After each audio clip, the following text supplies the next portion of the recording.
legs trembling. A black lady tag was pinned to her faded waitress uniform, marking her like a piece of lost luggage. The room was a sea of shadows and expensive suits, smelling of heavy cigars and the kind of power that crushes people like Kiora. "Starting bid, $1 million, the man shouted, his voice echoing off the gold leaf ceiling. Kiora lowered her head, the bright stage light stinging her eyes. To these billionaires, she wasn't a person. She was just a cheap toy to be bought and traded. She glanced toward the front row and saw her father, Min Jun. He was sobbing into his hands. But Kiora knew him too well. He wasn't crying because he was losing his only daughter. He was crying because he was finally escaping the debt that had haunted him for years. As the hammer started its final descent, Kiora squeezed her eyes shut and waited for her soul to be sold. Suddenly, the heavy double doors at the back of the hall crashed open. A gust of cold winter air swept through the room, and every whisper died instantly. Wu Jin walked in. He moved with a terrifying grace, his face looking as though it had been carved from cold marble. He didn't yell. He didn't even look at the other bidders. He marched straight to the podium and tossed a black titanium credit card onto the wood. The ballroom was so quiet you could hear the ice melting in the crystal glasses. Kiora stood on the stage, the black lady tag pinned to her faded waitress uniform like a cheap price sticker. The men in the crowd didn't see a woman with dreams or soul. They saw an object to be traded to settle a debt. Her father, Min Jun, was sobbing in the front row, his face buried in his shaking hands. But Kiora knew the truth. Those weren't tears of heartbreak for his daughter. They were tears of relief. He was trading Kiora's life for his own freedom, and he was counting the seconds until the hammer fell. $10 million. Going once, the auctioneer screamed, his voice bouncing off the gold walls. The mahogany gavel rose high into the air. To Kiora, it looked like a dark mountain, poised and ready to crush her into nothingness. She bit her lip until she tasted the metallic tang of blood, praying for a miracle that felt impossible. Her heart hammered against her ribs like a trapped bird.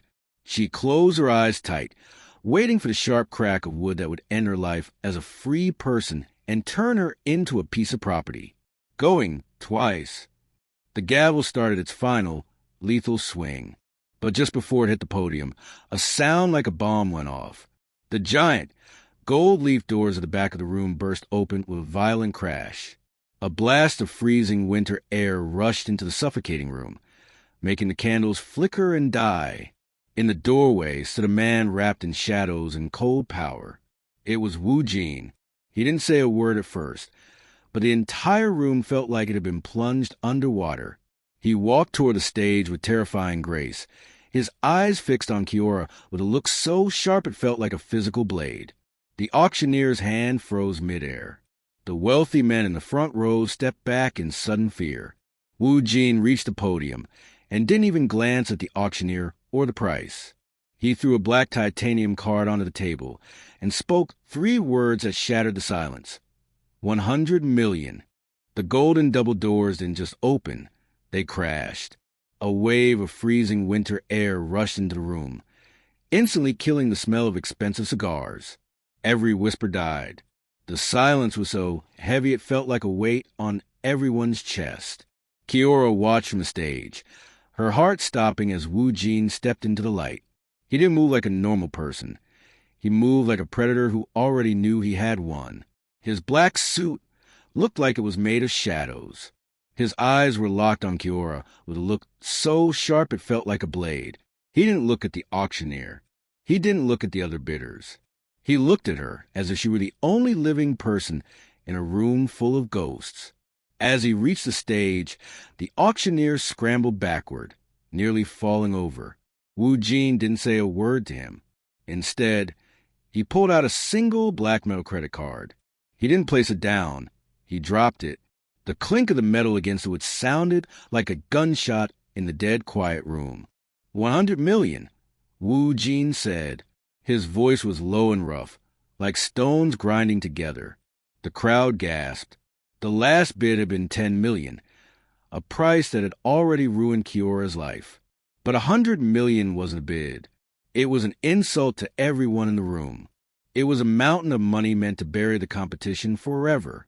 Wu Jin stepped onto the stage and stood right in front of Kiora. He was so tall and strong that he blocked out the rest of the world. She could smell the scent of rain and expensive leather on him. He finally looked at the auctioneer, his jaw tight and dangerous. "I am here to end the game," Wu Jin growled, his eyes sliding back to Kiora. "Not to play it." Min Jun stopped crying in the front row, his mouth hanging open in shock. He had wanted his deck gone, but he never expected a man this powerful to show up. Kiora looked up into Wu Jin's dark eyes and realized her life had changed forever. She wasn't a waitress or a debt anymore. But as Wu Jin reached out toward her, she had to wonder, why would the king of the underworld pay $100 million for a girl he didn't even know? What did he really want from her? Wu Jin didn't wait for the auctioneer to find his voice. He stepped onto the stage, his body so big and strong that the bright lights seemed to shrink away from him. He reached out and snatched a thick, white document from the auctioneer's shaking hands. This was a contract. It was a piece of paper that said Kiora was nothing more than a slave to settle a debt. Kiora watched, her heart skipping a beat, as Wu Jin pulled a heavy gold lighter from his pocket. With a sharp flick, a small, orange flame danced between them. He didn't hesitate for a second. He held the fire to the corner of the paper that had ruined her life. The fire climbed quickly, eating away the signatures and the stamps. As the paper turned into black ash and floated to the floor, a strange feeling washed over Kiora.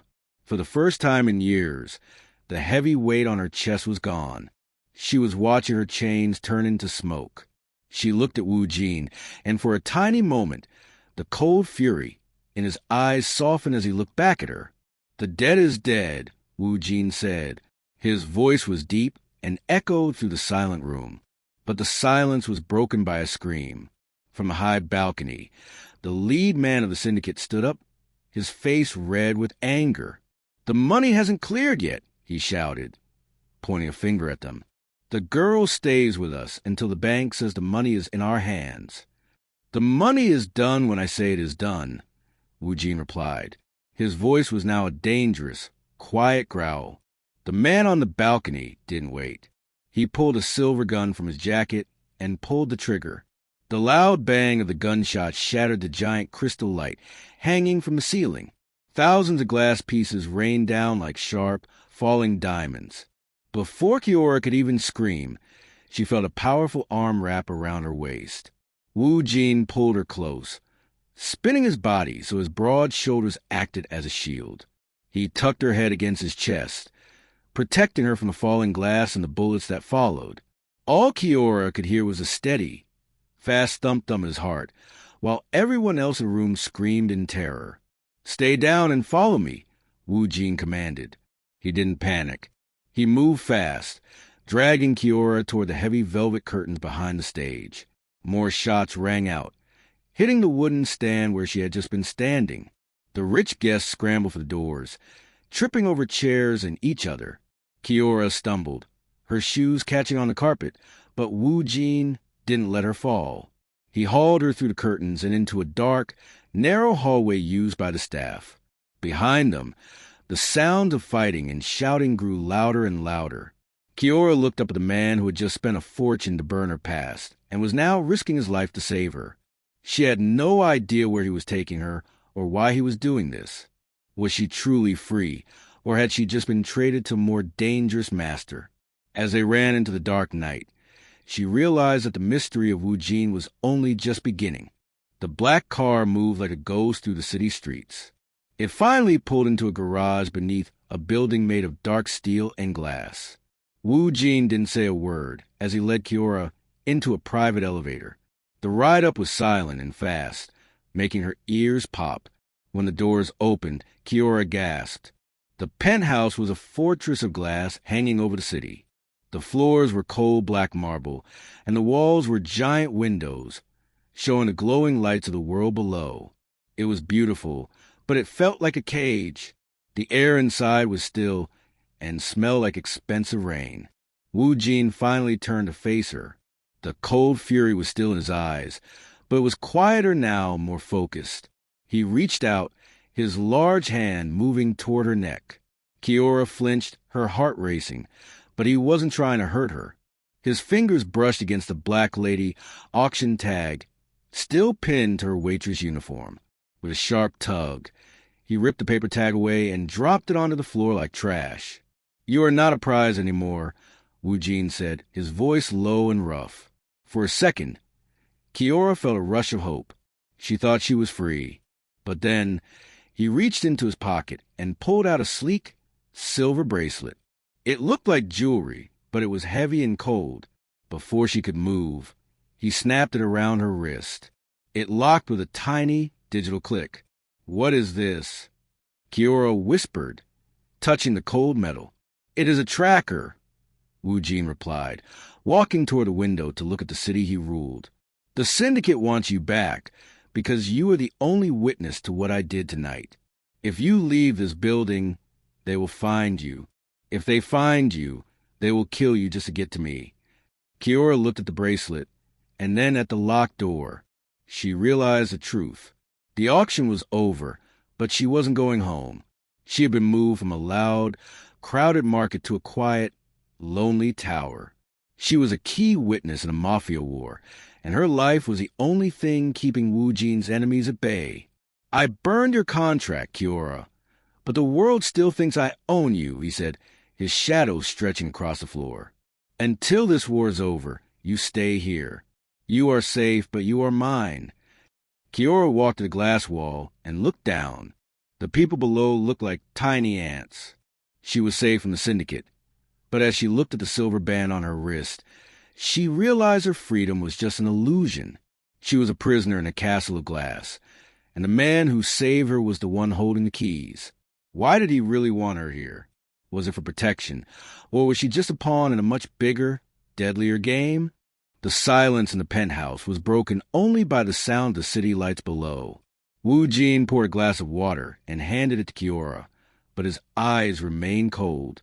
He didn't look like a hero, and Kiora was starting to realize he wasn't one. "You think I paid $100 million because I felt sorry for you?" Wu Jin asked. His voice was flat and sharp. "Mercy is expensive, Kiora. I don't buy things I can't use." Kiora felt a chill run down her spine. "Then why burn the contract?" "Because your father, Min Jun, was smarter than he looked," Wu Jin explained, stepping closer. "Before the Syndicate caught him, he stole something. A digital ledger. It is a list of every secret bank account and every dirty politician the Syndicate owns. It is the heart of their empire." Kiora shook her head, her mind racing. "My father is a gambler, not a thief.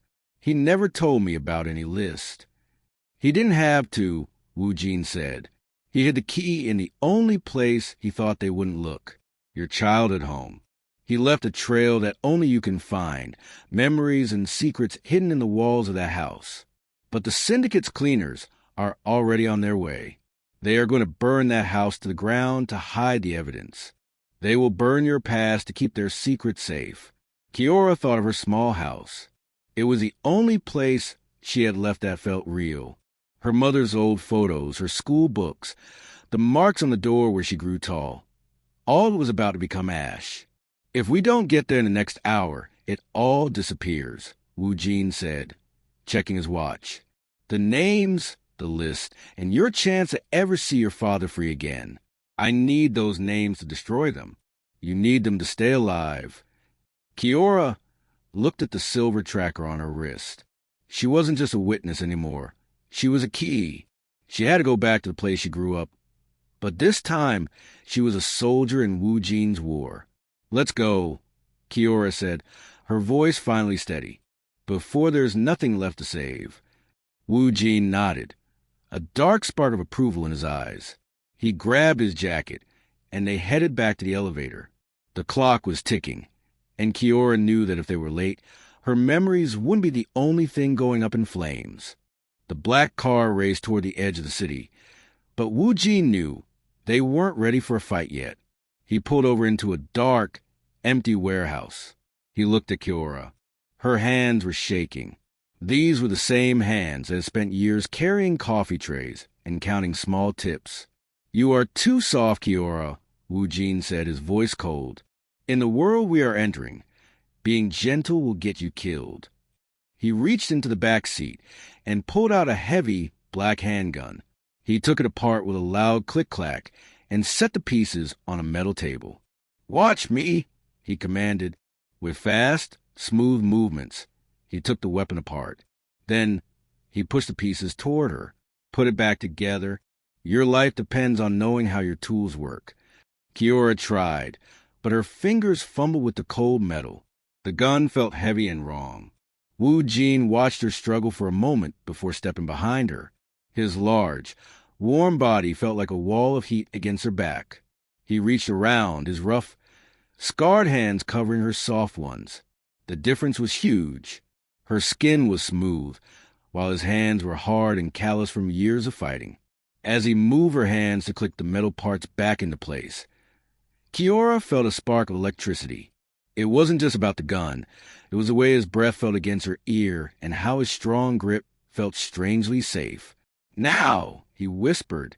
He took her hand and pressed her fingers against the side of his neck. "Feel that? That is a pulse. A man's heart tells the truth even when he lies. If it speeds up, he is scared. If it stays calm like this, he is ready to attack. You must learn to read the blood before the fight starts." Kiora felt the steady, powerful beat of Wu Jin's heart beneath her fingers. It was calm, even though they were in danger. She looked up at him, her face inches from his. For a second, the war outside didn't matter. The language of steel was scary, but the way he looked at her made her feel strong. He stepped back, breaking the moment. "Again," he ordered, pointing the gun. Kiora didn't wait this time.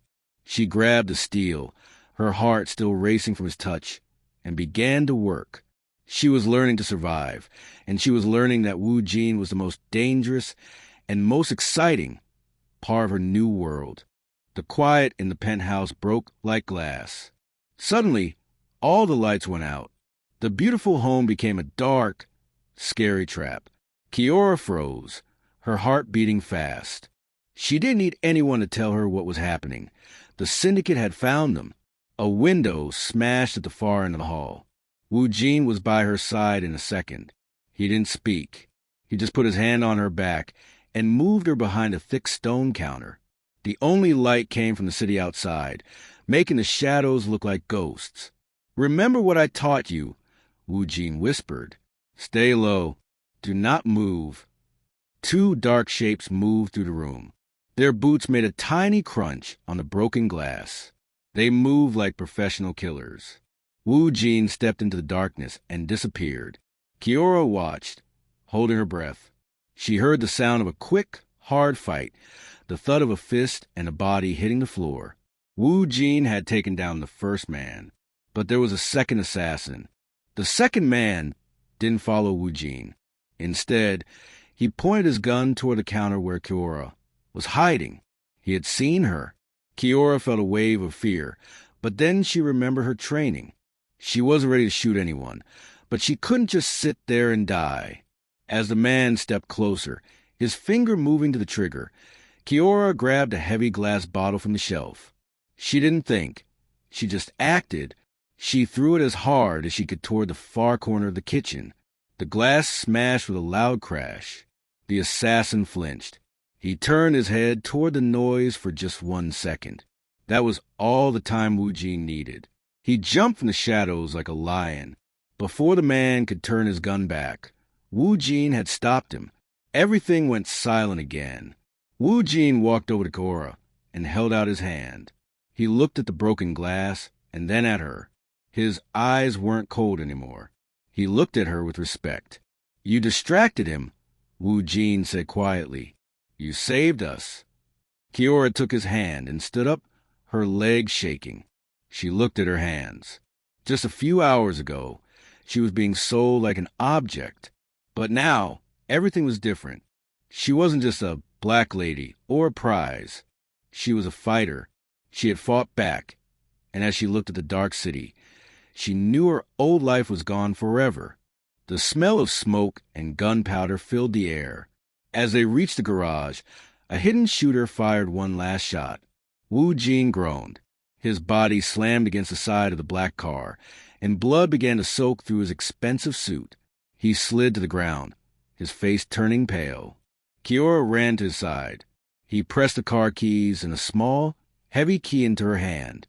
"Go," Wu Jin whispered, struggling to breathe. "Take the car and disappear. You have the keys to my safe now. You can finally be free."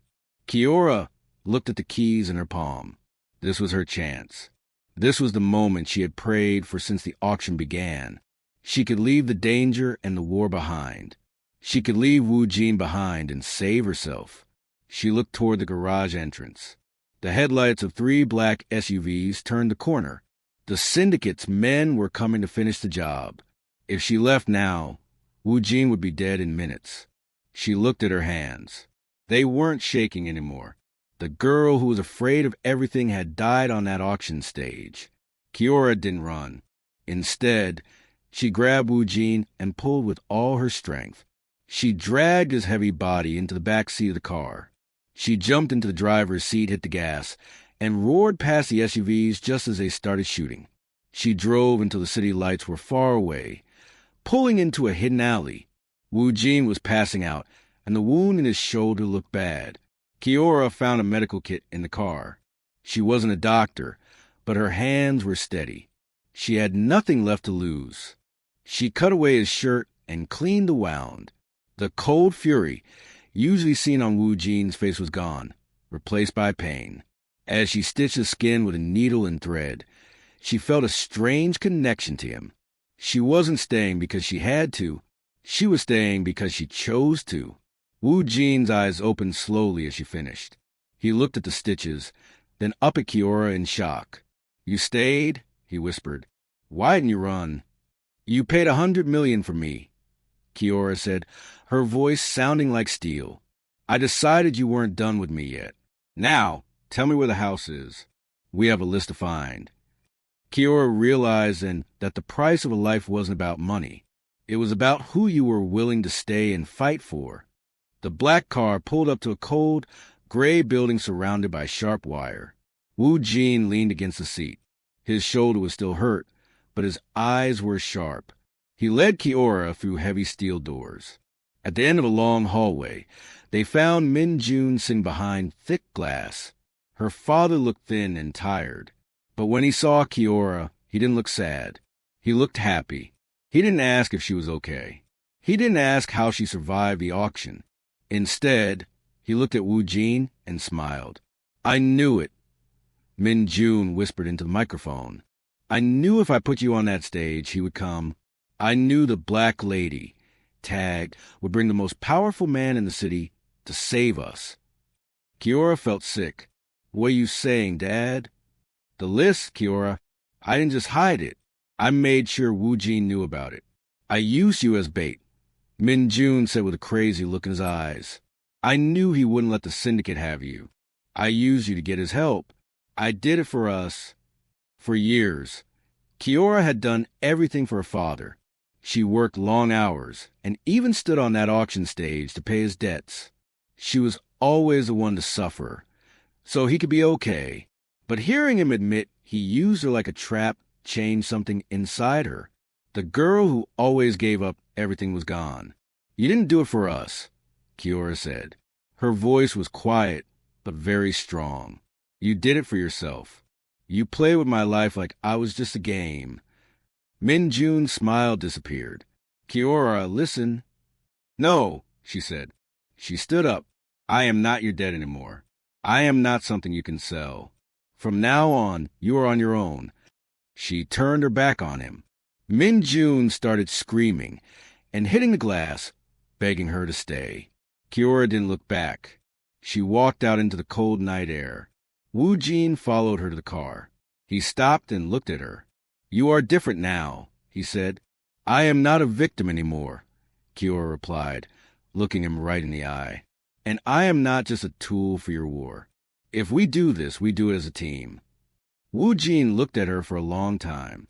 Then he gave a small nod. He finally respected her. The black car drove away from the prison. Kiora was not looking back. Her mind was moving fast. She looked at Wu Jin, who was checking his gun. "They are hunting us because they think I am a prize to be won," Kiora said. Her voice was calm. "If the Syndicate want to sell me, let's give them something better to buy. Let's hold our own auction." Wu Jin stopped. His dark eyes moved to hers. "A trap?" "A party," Kiora corrected him. "We invite every leader of the underworld. We tell them the Black Lady is back, and she has a secret list. We get them all into one room where they can't hide." The plan was very dangerous. For 2 days, they got ready. They sent secret invites to the worst people in the city. The party was held in a giant, beautiful hall covered in black velvet. When the night came, the room was full of scary men in expensive suits. They whispered about the girl who had disappeared. Then the music became low and heavy. The big doors at the top of the stairs opened. Kiora stepped out. The whole room went quiet. She was not wearing her old waitress uniform anymore. She was wearing a dress that looked like liquid gold. It shined under the lights. She looked like a queen, not a victim. Wu Jin stood beside her in a sharp black suit. He looked like a king of shadows. He kept his hand on her back to show everyone she was with him. Together, they looked like the most powerful people in the room. Kiora looked down at the men who had tried to buy her before. She was not afraid. She felt like the hunter now. She reached into her small gold bag and pulled out a tiny silver thumb drive. "The bidding starts now," Kiora said. Her voice filled the hall. "But tonight, the price is not money. The price is the truth." The leaders of the Syndicate stepped forward. They were greedy. They thought they were there to buy a girl and a secret. They didn't know that the doors had already been locked. They thought they were winning, but Kiora and Wu Jin were ready to end them once and for all. The air in the big room felt heavy. The same men who had once tried to buy Kiora, like a piece of jewelry, were now staring up at her in fear. The doors were locked.